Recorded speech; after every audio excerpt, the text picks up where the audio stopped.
ये आप नक्शा देखिए, 1946 में फिलिस्तीन और इजराइल का नक्शा आप समझिए। फिर आगे बढ़िए, आप देखिए 1947 में कैसे फिलिस्तीन और इजराइल का नक्शा बदल गया।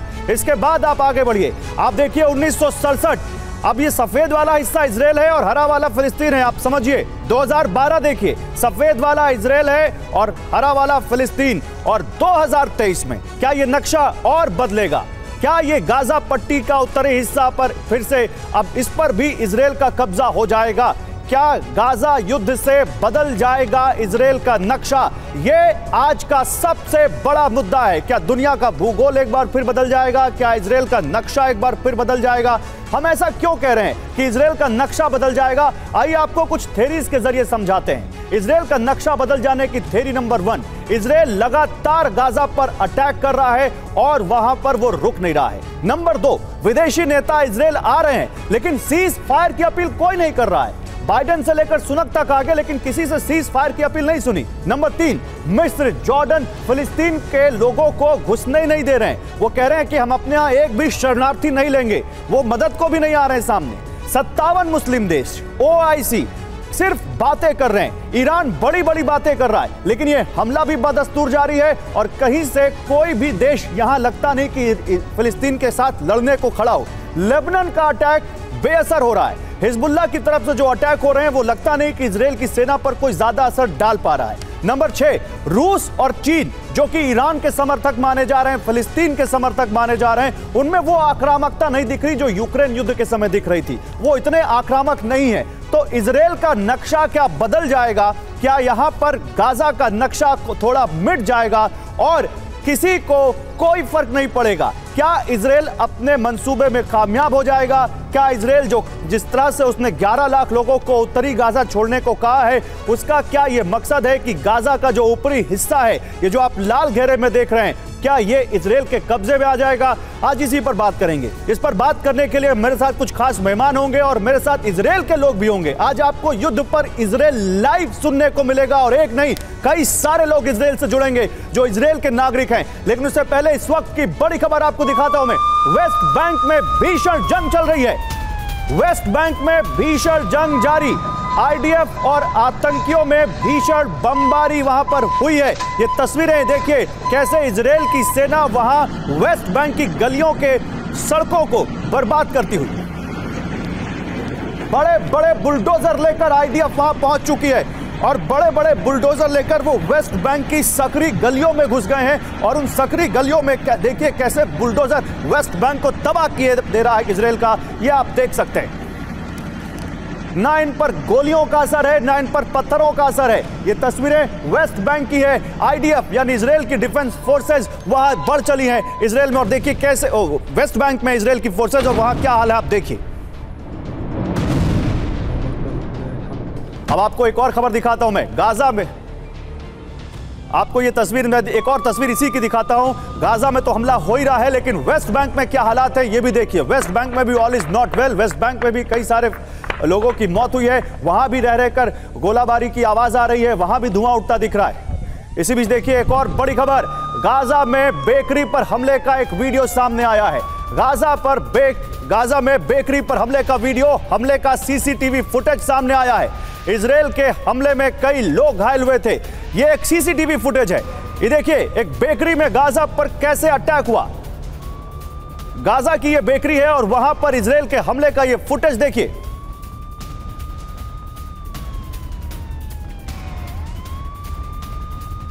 यह हमले का CCTV फुटेज है।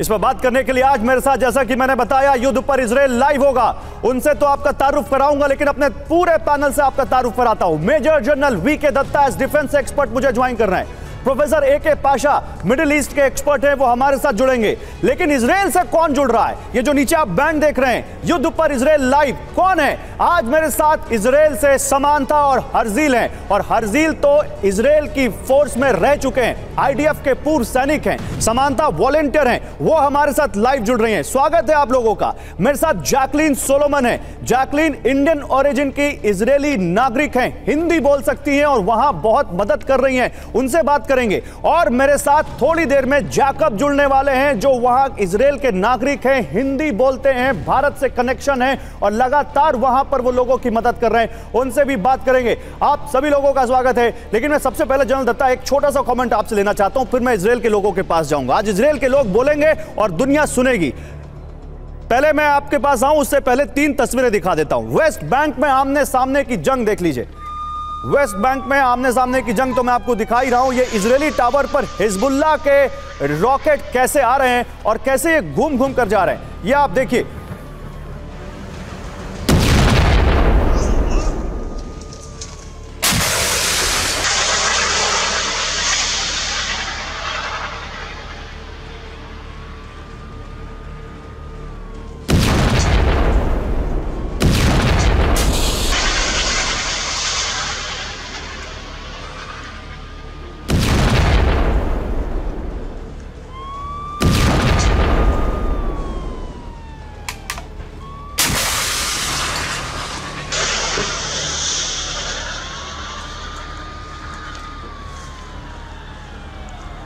तो ये इजरायली टावर पर हिजबुल्लाह के रॉकेट आप देख रहे हैं। ये इजरायली टावर पर जो कम्युनिकेशन डिवाइसेस लगी हैं, जो सर्विलांस डिवाइसेस लगी हैं, हिजबुल्लाह कैसे पिन पॉइंट एक्शन करते हुए उनको डिस्ट्रॉय कर रहा है, ये आप देख रहे हैं।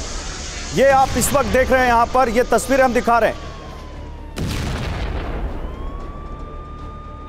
ये इजरायली टावर पर हिजबुल्लाह ऐसे इन कम्युनिकेशन डिवाइसेस को निशाना क्यों बना रहा है और ये कौन सा एम्यूनिशन है जो घूम घूम कर आ रहा है, टावर पे निशाना बना रहा है, ये हम देखेंगे। लेकिन गाजा पर इजराइल के एयर स्ट्राइक अब देखिए, ये तस्वीर देखिए, ये उठता हुआ जो मलबे का जो गुबार है, या आप ये देख सकते हैं किस तरह से धुएं का जो मशरूम है, ये किस तरह से ये बता रहा है आपको कितना बड़ा अटैक इजराइल ने किया। ये गाजा पर हमले के ताजा वीडियो है। ये वीडियो देखिए, आवाज सुनिए इनकी।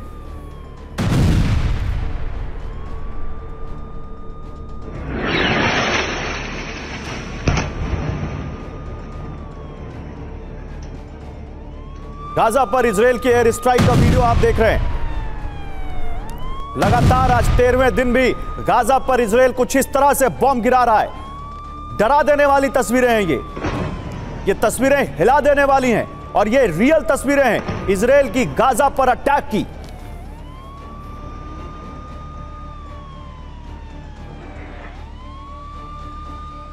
और यह तस्वीर देखिए, आतंकियों के अड्डे पर इजराइल का टारगेटेड अटैक। ये देखिए, पिन पॉइंट अटैक इजराइल के, जिस बिल्डिंग को निशाना बनाना है उसी बिल्डिंग पर हमास के ठिकानों पर ये हमले हुए हैं और हमास के कई बड़े आतंकी इन हमलों में मारे गए हैं। आतंकियों के अड्डे को पहले टारगेट किया इजराइल की डिफेंस फोर्सेस ने और उसके बाद उन्होंने हमास के आतंकियों के अड्डों को कुछ इस तरह निशाना बनाया जिससे वो उनके अड्डे तबाह हो गए, कई आतंकी मारे गए। ये इजराइल का टारगेट अटैक है।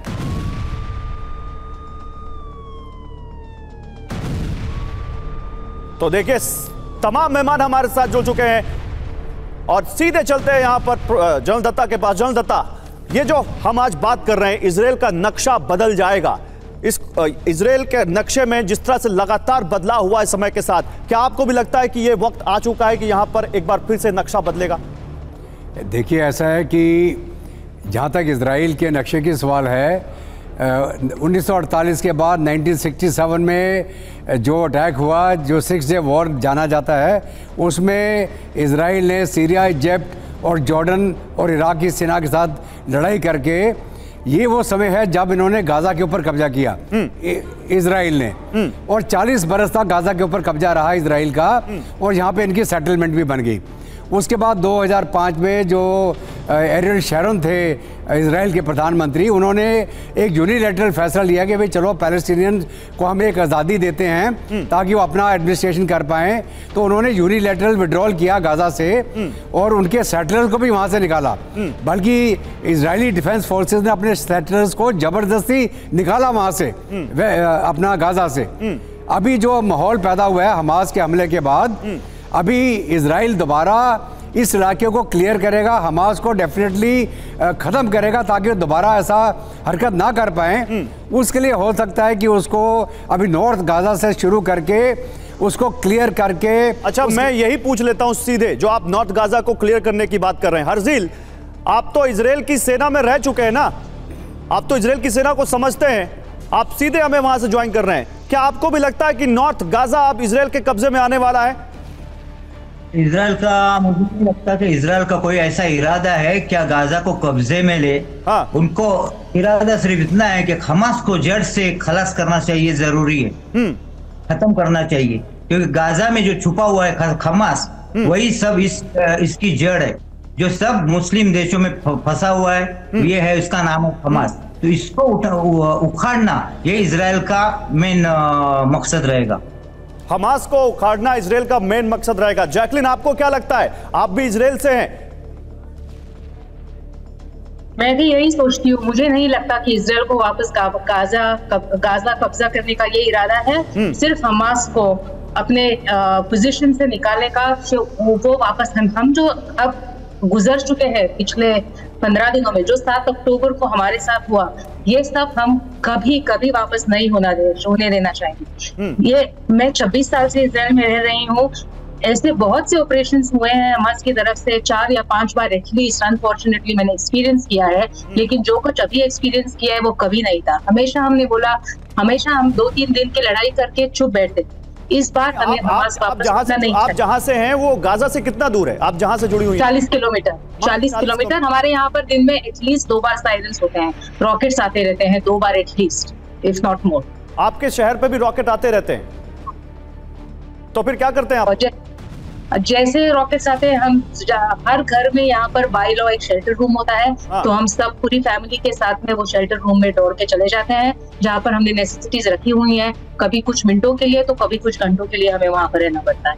ठीक है, जैकब भी मेरे साथ हैं। Jacob, if I am not wrong, आप तेल अवीव से हैं मेरे साथ। तेल अवीव यस सर, मैं तेल अवीव से हूँ, और बस यही मैं कहना चाहूंगा कि आज ये जो हमारे साथ इजराइल में हुआ, ये हर एक कोई कंट्री में हो सकता है। It can happen in any country, and what we are experiencing, we don't want this to happen in another country. So I don't think so there should be any peace negotiations, no ceasefire and no humanitarian aid until and unless they free our hostages. 203 people have been taken hostages. अरे Jacob, आप कह रहे हैं कि cease fire होना नहीं चाहिए? Yes, नहीं होना चाहिए, क्योंकि अगर वो 203 लोग हमारे अगर नहीं छोड़ सकते हैं, जिनके फैमिलीज हैं, जो उन्हें छोड़ना चाहिए, they should leave our 203 people and the families. There should be no ceasefire and no humanitarian talks and no peace negotiations, nothing. They have to finish Hamas and Hezbollah. Only then this will end. If not, this can happen again another 6 months to another 8 months. There should be no talks. This can happen to any country, and if this would have happened in US or in Canada or in Germany, France, nobody would have told them what to do. So nobody will tell us what to do. That is for sure. ये 2 तस्वीरें देखिए, ये एक तरफ general Sulemani की कब्र पर attack हुआ है, और दूसरी तरफ मोहम्मद दाइफ जो मास्टरमाइंड है, उसको, जो हमास का लीडर है, हमास का जो सबसे बड़ा कमांडर है मिलिट्री का, हमास की मिलिट्री का, अल कासम का। मैं आपको बताता हूं मैं ऐसा क्यों कह रहा हूं। देखिए, कहा जाता है कि 2020 में ईरान के कमांडर जनरल सुलेमानी ने इजराइल पर इसी तरह के अटैक की प्लानिंग की थी, और लेबनान में उसी की कब्र पर ऐसा अटैक किया है यहां पर ईरान ने कि उसकी कब्र को खत्म कर दिया है, कब्र तबाह कर दी है। और अब जो आप मेरे लेफ्ट साइड देख रहे हैं इस वक्त, मोहम्मद दाइफ की फोटो, जिसकी केवल एक फोटो है दुनिया के पास, उसकी आज पूरी प्रोफाइल आपको हम बताएंगे, वो पूरी प्रोफाइल बताएंगे, उसको कैसे ढूंढ रहा है इजराइल, ये आप समझेंगे आज। इसीलिए मैं बोल रहा हूं, इसीलिए सवाल पूछ रहा हूं कि जिसकी कब्र में उसको शांति से लेटने नहीं दिया इजराइल ने, क्या वो नक्शा नहीं बदलने जाएगा? क्या वो गाजा पर कब्जा नहीं करने जाएगा? आइए जरा मैं आपको मोहम्मद दाइफ का प्रोफाइल बताता हूं। ये बहुत एक्सक्लूसिव इंफॉर्मेशन है जो TV9 की टीम आपके लिए लेकर आई है। मोहम्मद दाइफ, जी हां, ये जो आपके सामने है, ये है वो मोहम्मद दाइफ। इसकी एक आंख नहीं है, इसका बायां हाथ नहीं है, इसका दायां हाथ नहीं है, इसके दोनों पैर नहीं है, व्हील चेयर पर बैठा हुआ यह शख्स बहुत रहस्यमय है, कोई नहीं जानता कि यह कहां पर है। आप ध्यान से देखिए, ना एक आंख है, ना बायां हाथ है, ना दाहिना हाथ है, ना दोनों पैर हैं, बस इसकी जो शैतानी खोपड़ी है, इसी में यह सारी साजिशें रच रहा है, बेहद रहस्यमय है। गाजा की सुरंगों में कहां है कोई नहीं जानता। यह जो हमास की अल कासम ब्रिगेड है, उसका प्रमुख है।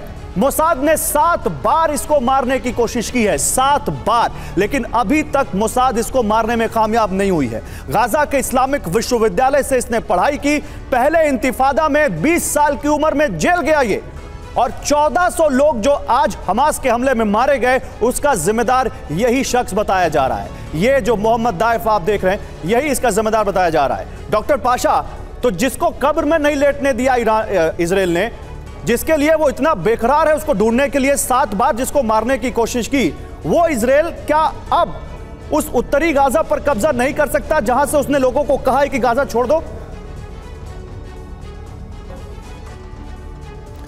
देखिए, उत्तरी गाजा कब्जा करना कोई बड़ी बात नहीं है। इजरायली फ़ौज घुस के कब्जा कर सकती है, हालांकि वहाँ के लोग निकल के ज़्यादातर चले गए हैं, लेकिन जो टनल्स हैं, जो सुराखें हैं जो इजराइल को जोड़ती हैं, वो कई 100 किलोमीटर तक लंबी हैं और गहरी हैं, और कहाँ तक इजराइल सफल रहेगा इनको अंदर जाने में और जो बंदी हैं उनको वापस लाने में। और हमास के जो लोग हैं, जैसे जैसे इजराइल बढ़ेगा तो वो इनके पास जो भी असला है, आर्म्स है, उनको यूज़ करके या तो टैंक उड़ाएंगे या तो आर्मर्ड पर्सनल कैरियर उड़ाएंगे, लेकिन वो सब सिविलियंस में भाग के दूसरे हिस्से, गाजा के दूसरे हिस्से में चले जाएंगे। तो इजराइल का असल मकसद ये है कि वो जो शुमाली गाजा है उसको कोई फ़लस्तीनी वहाँ नहीं रहे जैसा खाली करके अपने कब्ज़े में रखे, या कोई अपने साउथ लेबनान में जिसने क्रिश्चियन ग्रुप बनाया था उसी तरह का अपना पिट्टू लोग जो फ़लस्तीनी उनके हामी हैं उनको वहाँ बरकरार रखना चाहता है। गाजा युद्ध बदल देगा इजराइल का नक्शा, इस पर ही हम बात कर रहे हैं। देखिए, वेस्ट बैंक में आमने सामने की जंग, वेस्ट बैंक में अब आमने सामने की जंग शुरू हो गई है। इजराइल की फोर्स और हमास लड़ाकों में फायरिंग हुई है। वेस्ट बैंक के तुलकरम के नूर शम्स शिविर में यह जंग हुई है। आपको ये तस्वीरें और ये आवाज इसका आइडिया देंगी, दिखाइए पीसीआर।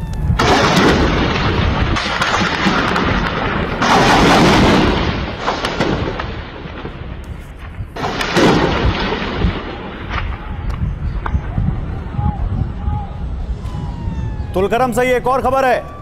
तुलकरम में फिलिस्तीनी और इजरायली फोर्सेस के बीच झड़प, नूर शम्स शिविर में छापेमारी के बाद झड़प हुई है। तुलकरम ही ये वेस्ट बैंक का इलाका है, काफी घनी आबादी वाला इलाका है। यहां पर इजराइल की फोर्सेस और फिलिस्तीन के लोगों में झड़प हुई है। वहां पर गोलियां चली हैं हमास के लड़ाकों और आईडीएफ की फोर्सेस के बीच में, और फिलिस्तीन के जो नागरिक हैं उनसे भी इजराइल की सेना की झड़प हुई है। ये तुलकरम की तस्वीरें हैं और वहां से आ रही गोलीबारी की आवाजें हैं। आईडीएफ लगातार यहां छापेमारी कर रही है और उसके बाद ये वहां पर स्थिति देखी जा रही है।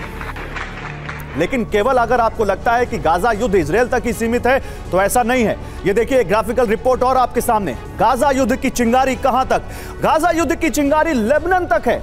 लेबनान में कैसे वहां पर जो कासिम सुलेमानी है उसकी कब्र पर ही इजराइल ने हमला नहीं किया, बल्कि हिजबुल्लाह के ठिकानों को लगातार निशाना बना रहा है। इराक में इस युद्ध की चिंगारी है जहां पर अमेरिकी बेसेस पर हमले हो रहे हैं। सीरिया में न केवल इजराइल अलेप्पो और दमिश्क में अटैक कर रहा है, बल्कि सीरिया में अभी ताजा खबर यह है कि अमेरिका के बेसेस पर वहां भी हमले हुए हैं। जॉर्डन में हमले की खबर आ रही है। गाजा पट्टी में तो लगातार युद्ध चल ही रहा है, लगातार वहां पर गाजा पट्टी में जरा लगातार हो ही रहा है। तो ये दायरा युद्ध का हम बताने की ये कोशिश कर रहे हैं कि इजराइल से निकलकर ये युद्ध अब बढ़ रहा है, अलग अलग देशों में इसकी आंच पहुंच सकती है। अब ये 57 देश जो हैं वो क्या अब गाजा या फिलिस्तीन की मदद के लिए इस युद्ध में कूदेंगे, और बाइडेन के आने के बाद क्या स्थितियां बदलेंगी, ये सवाल है। लेकिन इसी बीच देखिए, अभी जो मैंने कहा कि इराक में अटैक हुआ यूएस की आर्मी पर, उसी से जुड़ी खबर, इराक में यूएस आर्मी पर अटैक, ये ड्रोन अटैक की तस्वीरें देखिए। ये इराक में यूएस की आर्मी पर अटैक हुआ है। इराक में इस वक्त करीब 5 से 6 हजार अमेरिकी सैनिक बताए जा रहे हैं जो अभी भी वहां पर यूएस आर्मी के बेसिस पर हैं, और वहां पर भी जब से यह युद्ध शुरू हुआ है 2 बार अटैक हो चुका है। यह इराक की आर्मी पर अटैक हुआ है यूएस बेस पर, यह उसकी तस्वीर सामने आई है। अगली तस्वीर, गाजा सीमा पर इजराइल के टैंक देखिए, और इसीलिए हम कह रहे हैं कि इजराइल ने बिल्कुल ठान लिया है कि इस बार कुछ बड़ा करके मारेगा। ये टैंक देखिए, लग रहा है किसी पार्किंग में गाड़ियों की कतार खड़ी हो, उसी तरह ये टैंक और आर्मर्ड व्हीकल खड़े। बगल में आप वो रेलवे लाइन देख सकते हैं, और रेलवे लाइन के बगल में ये इजराइल के टैंक, आर्मर्ड व्हीकल, ये उनकी तस्वीर है। एक और तस्वीर दिखाते हैं हम आपको, गाजा की तबाही की तस्वीर दिखाते हैं आपको, गाजा की तबाही की तस्वीर का ये वीडियो, गाजा की तबाही का ये वीडियो बताता है कि इजराइल ने कैसे वहां बारूद न केवल बरसा दिया है बल्कि बारूद से इस गाजा को नहला दिया है। और एक हमने आपको कैलकुलेशन दिखाया था कि 4-5 दिन पहले कि गाजा में पर आदमी देखें तो एक आदमी पर 2 किलो बारूद पहले ही 5 दिन पहले ही हिसाब लगा था ये कि वो बरसा चुका है। और अब जब तक ये एयर स्ट्राइक हुई है, अब उस दिन से तो अभी तक बहुत ज्यादा ये आंकड़ा बढ़ गया है। सोचिए जनरल दत्ता, एक आदमी पर 3-4 किलो बारूद का अगर हिसाब आ जाएगा तो ये इजराइल करना क्या चाहता है यहाँ पर? देखिए, ऐसा है कि गाजा के अंदर जो सारी जानकारी सारी दुनिया को अभी मालूम है कि वहाँ पे टनल्स हैं, उनके जो ओवरग्राउंड जितने टारगेट थे हमास के, उसको इजरायली सेना ने, इजरायली एयरफोर्स ने उनको तबाह कर दिया है। और ये जो पर person how much of high explosive, कितना हाई एक्सप्लोजिव इस्तेमाल हुआ है, तो आपने बोला साहब 3 से 4 किलो के करीब पर पर्सन।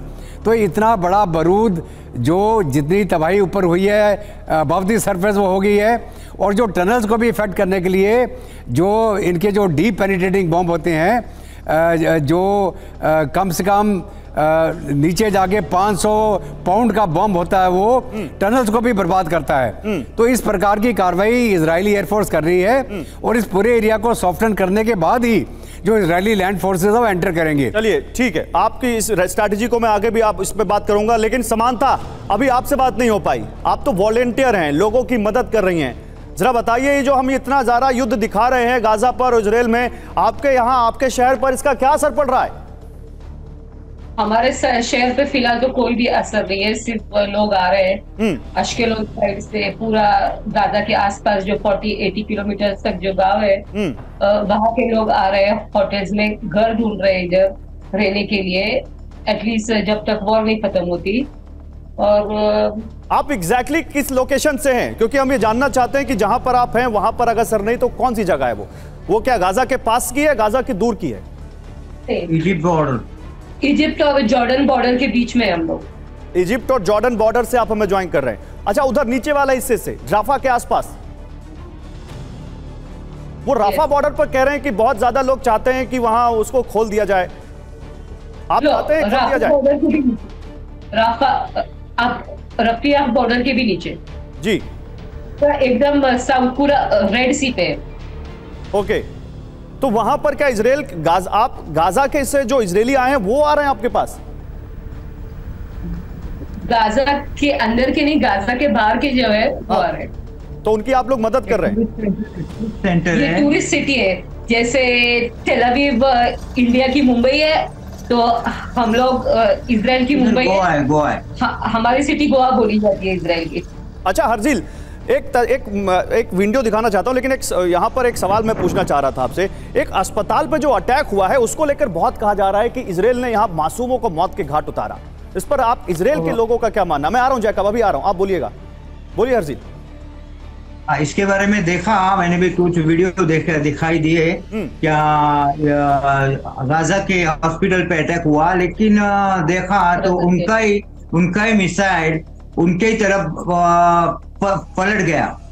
उनका ही मिसाइल है जो इजराइल कभी। दो तस्वीरें आ गई, ये दो तस्वीरें आ गई इजराइल के गाजा के अस्पताल पर 17 अक्टूबर को जब हमला हुआ, उसके बाद पूरी दुनिया के इस्लामिक मुल्कों ने इजराइल के खिलाफ मोर्चा खोल दिया। लोग सड़कों पर आ गए, इजराइल के एम्बेसीज के खिलाफ वहां पर प्रदर्शन करने लग गए।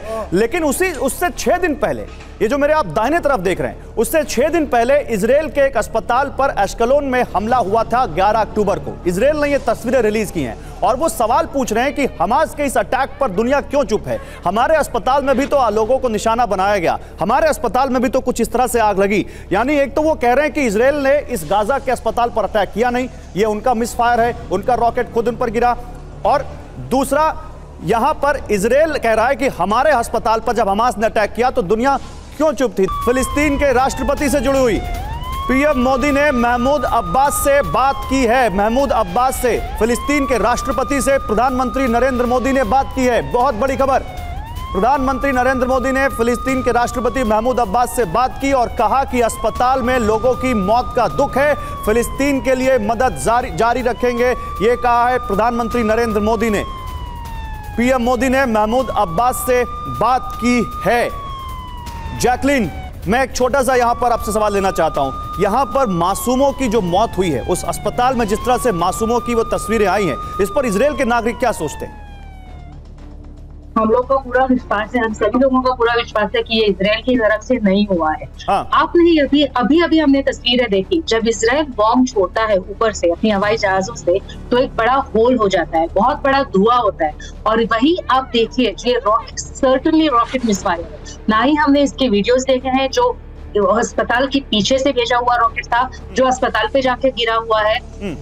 यहाँ पर आग लगी हुई है, हमारे बॉम्बिंग से कभी आग नहीं लगती, बहुत बड़ा धुआं होता है, बहुत बिल्डिंगें टूट जाती है लेकिन आग नहीं लगती। दूसरा, रिकॉर्डिंग भेजी है इजराइल के गवर्नमेंट ने, 2 टेररिस्ट ऑर्गेनाइजेशन से एक दूसरे की बात करती हुए रिकॉर्डिंग सब जगह मौजूद है। वहां पर वो खुद बोल रहे हैं वहां पर कि ये हमारी मिस्टेक है, और ये जो शार्पनेस उन्होंने देखे हैं जहाँ पर लेकिन रॉकेट मिसफायर हुआ, वो एक इजरायली शार्पनेस नहीं है जो लोकली बनता है। लेकिन जैकब, इजराइल की बमबारी में बच्चों की मौत हो रही है, मासूम लोग मारे जा रहे हैं, ये वो कह रहे हैं इजराइल की बमबारी में भी तो लोग मारे जा रहे हैं, और सबसे ज्यादा फिलिस्तीनी आम लोगों को नुकसान हो रहा है। हमास का तो आप ज्यादा कुछ बिगाड़ नहीं पा रहे, लेकिन ज्यादातर आम लोग मारे जा रहे हैं। इसका ये कारण है कि जब भी वो हमारे ऊपर मिसाइल फेंकते हैं, वो हमेशा एक ऐसे स्कूल या अस्पताल या मस्जिद या ऐसे जगह पर होते हैं, रेसिडेंशियल एरिया में, जहां से वो फायरिंग करते हैं। और जब भी हम काउंटर अटैक करते हैं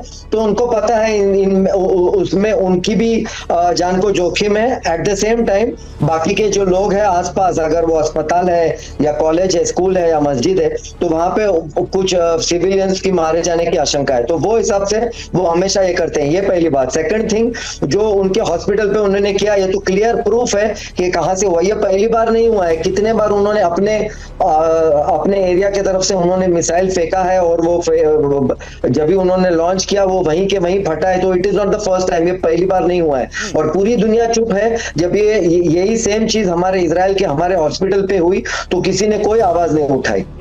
और एक बात कहना चाहूंगा, अगर अब मोदी जी मोहम्मद अब्बास से बात कर रहे हैं तो उसमें उसका कोई मतलब नहीं है, बिकॉज उनका कोई बात नहीं मान रहा है, उनका कोई वर्ड की कोई अहमियत ही नहीं है, क्योंकि वो जो पैलेस्टाइन है उसको पूरा जो कंट्रोल में लिया हुआ है वो हमास के टेररिस्ट लोगों ने लिया हुआ है। राष्ट्रपति को कोई सुन ही नहीं रहा है, उन्होंने अपना पूरा कंट्रोल खो दिया है और हमास ने पूरा कंट्रोल कर रखा है। इजराइल में ब्रिटिश पीएम ऋषि सुनक ने बड़ा बयान दे दिया है, और ये आपको ब्रेकिंग देखनी चाहिए। ब्रिटेन इजराइल के साथ खड़ा है, ये कहा है ऋषि सुनक ने।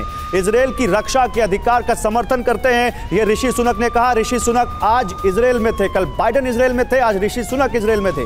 नागरिक भी हमास से पीड़ित हैं फिलिस्तीन के, ये कहा है सुनक ने। यानी कह रहे हैं कि फिलिस्तीन के लोगों को ही हमास दिक्कतें पहुंचा रहा है। बंधकों की रिहाई के लिए ब्रिटेन मदद करता रहेगा, ये ऋषि सुनक ने कहा है। तो महाशक्तियां आप पहुंच रही हैं इजराइल। गाजा युद्ध में कौन सी महाशक्ति किस तरफ है, यह आपको इस ग्राफिक्स के जरिए समझाते हैं। आप देखिए, ये ग्राफिक्स आपके सामने। अमेरिका, जर्मनी और ब्रिटेन, ये 3 इन देशों के, बड़े देशों के लीडर्स यहां पर पहुंच चुके हैं। अब बाइडेन आ चुके हैं, ओलाफ शोल्ज आ चुके हैं, ऋषि सुनक आ चुके हैं, इजराइल को तमाम तरह की मदद का भरोसा दे रहे हैं। हालांकि बाइडेन ने गाजा को भी फाइनेंशियल एड दी है, लेकिन यहां पर फिलिस्तीन के समर्थन में या हमास के समर्थन में कौन खड़ा है? कोई नहीं, सिर्फ समर्थन दिख रहा है। यहां पर कोई कॉन्क्रीट एक्शन उनकी तरफ से नहीं दिख रहा है। चाहे वो OIC हो, 57 मुस्लिम देशों का संगठन, चाहे वो रूस हो, चाहे वो चीन हो या फिर बेलारूस हो, जो बातें तो बहुत कर रहे हैं, लेकिन क्या इन्होंने फिलिस्तीन की कोई बड़ी मदद की है? ऐसा कुछ लगता नहीं है। क्या लगता है आपको प्रोफेसर पाशा? अच्छा प्रोफेसर पाशा, मैं आपसे अभी एक और रिपोर्ट दिखा के फिर आपसे एक सवाल लेता हूं। आइए अपने दर्शकों को ये दिखाते हैं कि अमेरिका विरोधी संगठन कौन कौन से हैं जो हमास और फिलिस्तीन की मदद कर रहे हैं। ये देखिए, अमेरिका विरोधी देशों का एक बड़ा जमावड़ा है और ये नॉन स्टेट एक्टर्स भी आप इनको कह सकते हैं, जो पीछे से प्रॉक्सी वॉर लड़ रहे हैं। इसमें आप हिजबुल्लाह का नाम ले लीजिए, Al Quds, ISIS, Muslim brotherhood, Houthi, Chechen, Boko Haram, Wagner, रूस, अल बद्र। यानी अमेरिका के जो विरोधी देश हैं वो इन नॉन स्टेट एक्टर्स को फाइनेंस कर रहे हैं या इनको मदद कर रहे हैं, और ये अमेरिका के खिलाफ यहां पर ये आतंकी गुट या ये प्राइवेट आर्मीज यहां अमेरिका के खिलाफ एक्टिव दिख रही हैं। इसमें ISIS से लेकर हूती, चेचन, ये तमाम जो देश हैं, ये तमाम जो संगठन है, ये रूस, चीन या फिर ईरान, ये इन नॉन स्टेट एक्टर्स को क्या मदद दे रही हैं और ये ग्राउंड पर अमेरिका के खिलाफ अटैक कर रहे हैं? ईरान में, इराक में जो हम देख रहे हैं, जो हम सीरिया में देख रहे हैं, जो दूसरी जगहों पर देख रहे हैं, क्या लगता है आपको प्रोफेसर पाशा, ये क्या एक प्रॉक्सी वॉर भी बनता जा रहा है इजराइल के खिलाफ? जी देखिए, सबसे बड़ा देश जो हमास को मदद कर रहा है कई सालों से, जिसके बारे में इजराइल को भी पता है और उसके अप्रूवल से कर रहा है, वो कतार है। हज़ारों के डॉलर्स, मिलियंस ऑफ डॉलर्स उन्होंने फाइनेंशियल एड दिया है, जो कि हमास ने अपने पॉलिसीज़ को, अपने प्लान्स को यूटिलाइज किया है, जो कि कतार वहाँ ह्यूमैनिटेरियन एड के लिए, रेफ्यूजीज़ के लिए, मेडिसिन के लिए और इंफ्रास्ट्रक्चर के लिए दिया था। तो अमेरिका को पता है, इजराइल को भी पता है और मिस्र को भी पता है कि कतार जो है सबसे बड़ा देश है, जो कई सालों से फाइनेंशियल एड डायरेक्टली, ओपनली दे रहा है। उसके अलावा ईरान भी उनको मदद कर रहा है और मिस्र के इख्वान अल मुस्लिमीन, जो मुस्लिम ब्रदरहुड है, वो भी उनको काफ़ी मदद करते हैं। ये बड़ी बात कह रहे हैं आप। मैं इसी सवाल को लेकर जाऊंगा जनरल दत्ता के पास। जनरल दत्ता, क्या अब यही हम देखेंगे कि इजराइल के खिलाफ ये जो तमाम देश हैं जो बड़ी बड़ी बातें कर रहे हैं हमास, इजराइल, फिलिस्तीन के समर्थन में, ये खुलकर कोई नहीं आएगा, लेकिन ये जो नॉन स्टेट एक्टर्स हैं, इनको मोहरा बनाया जाएगा अमेरिका के खिलाफ, उन पर हमला करने में, उन पर प्रेशर बनाने में? देखिए, ऐसा है कि जितना कार्रवाई आज आप देख रहे हैं, shifting of focus, Ukraine war से फोकस कहाँ शिफ्ट हो रहा है? मिडल ईस्ट में। और यूक्रेन में कौन से प्लेयर थे? यूक्रेन की मदद कर रहे थे अमेरिका, नेटो, यूरोपियन यूनियन और पूरा वेस्ट। और रशिया के साथ था ईरान, चाइना, आपका नॉर्थ कोरिया और ईरान। अभी जो शिफ्ट हुआ है ये फोकस, इसमें सपोर्ट कौन कर रहा है हमास को? Iran, bye proxy China, north Korea वगैरह। जो हथियार इस्तेमाल हुए 7 अक्टूबर के हमले में, बहुत सारे नॉर्थ कोरियन हथियार इस्तेमाल हुए। उसमें F7 जो शोल्डर फायर्ड रॉकेट होते हैं वो इस्तेमाल हुए। जो क्लैशनिकोव का एक मॉडल है 58, वो भी नॉर्थ कोरिया का है। तो कहने का मतलब ये है कि जो अभी सपोर्ट चल रहा है हमास और हिजबुल्लाह को, ये ईरान के माध्यम से चल रहा है। और जितने नॉन स्टेट एक्टर हैं, ये एक बड़े जो शतरंज के मोहरे हैं, जिनको चलाकर यहाँ पर फोकस डिवर्ट किया जा रहा है। तो ये जो पूरा फोकस शिफ्ट हुआ है इजराइल के साथ में वेस्ट, अमेरिका और जितने और यूरोप के मुल्क हैं, और दूसरी तरफ है रशिया, ईरान, नॉर्थ कोरिया और चाइना। तो ये जो अगर आप देखें पावर प्ले जो चल रहा है, आप इसको भी ध्यान रखें। इस पर मैं नॉर्थ स्टेट एक्टर तो चलते रहेंगे। इस पर इजराइल के लोगों से जल्दी से एक राय ले लेता हूं। हर्जिल, आपकी क्या राय है? जिस तरह से ये चीन, रूस या ईरान जो फिलिस्तीन के समर्थन में खड़े दिखाई देते हैं, क्या मानना है आपका?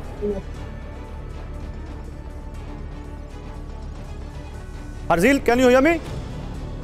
क्या मैं पूछ रहा हूं, जो ये रूस, चीन, ईरान या फिर ये जो नॉन स्टेट एक्टर्स हैं जो अमेरिका या इजराइल को निशाना बना रहे हैं, इस पर इजराइल के लोग, आप क्या सोचते हैं? एक पूर्व सैनिक इजराइल का क्या सोचता है?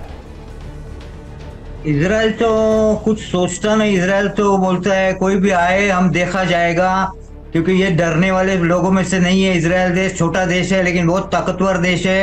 ये आजू बाजू वाले देश है, अगर बीच में आने से पहले उनको 10 बार सोचना पड़ेगा, क्योंकि फिर ये वर्ल्ड वॉर 3 चालू हो जाएगा। आप कह रहे हैं कि अगर कोई और आया तो वर्ल्ड वॉर 3 शुरू हो जाएगा। जैकलिन, आपको भी यही लगता है? नहीं, मुझे लगता है, मेरे हिसाब से इजराइल विक्टोरियस होगा और वो वर्ल्ड वॉर 3 तक नहीं जाएगा। इसके बहुत पहले हम लोग इसका नतीजा निकालेंगे। बहुत पहले आप नतीजा निकाल लेंगे। जैकब, आपको क्या लगता है, ये देश इजराइल के खिलाफ क्यों आ गए हैं, रूस, चीन जैसे देश? ये जो देश की आप बात कर रहे हैं, ये जितने भी देश है, ये इन्होंने हमेशा टेररिस्ट लोगों का साथ दिया या उन गलत लोगों का साथ दिया। जैसे कि रशिया ने जब यूक्रेन पे अटैक किया तो वो जो गलत थे उनका साथ दिया।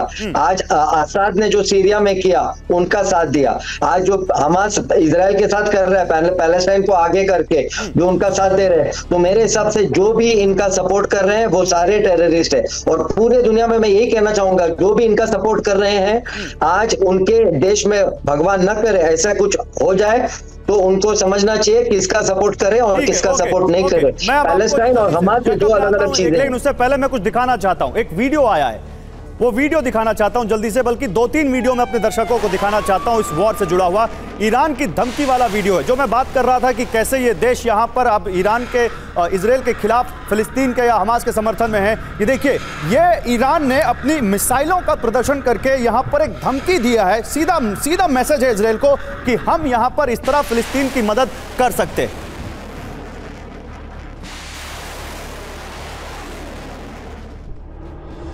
देखिए, ये कहा है ईरान ने। लेकिन इसी बीच देखिए, अब आपको युद्ध की त्रासदी दिखाते हैं, क्योंकि युद्ध अगर हो रहा है तो लोग मारे जा रहे हैं, आम लोग मारे जा रहे हैं, कोलैटरल डैमेज के नाम पर लोग अपनों को खो रहे हैं। और ये उसकी तस्वीर है रोते बिलखते लोगों की।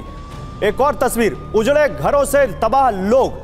कितने घर उजड़ गए किसी को नहीं मालूम। और ये घर उजड़े हैं गाजा में, ये घर उजड़े हैं, कुछ लोगों के घर इजराइल में भी उजड़े हैं जैसा कि उनका कहना है। लेकिन ये गाजा की तस्वीरें देखिए जहां ज्यादा नुकसान हुआ है, कैसे लोगों के घर उजड़ गए। एक और इजराइल के रक्षा मंत्री का, अच्छा ये देखिए दुनिया भर में इजराइल का विरोध कैसे हो रहा है। ये देखिए दुनिया भर में इजराइल का विरोध। ये तस्वीर हम आपको दिखा रहे हैं। ये तस्वीर जो आप देख रहे हैं ये बॉलिंग की तस्वीर है, कैसे यहाँ पर लोग सड़कों पर आ गए और यहाँ पर कैसे उन्होंने विरोध प्रदर्शन किया, ये उसकी तस्वीर है।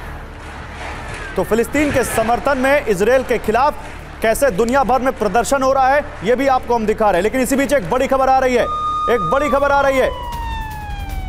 इजराइल के रक्षा मंत्री का सेना को आदेश, दक्षिणी मोर्चे के लिए तैयार रहें, दक्षिणी मोर्चे के लिए तैयार रहें, जल्द आदेश होगा जारी, ये कहा योव गैलेंट ने। यानी दक्षिणी मोर्चे पर कुछ बड़ा हो सकता है।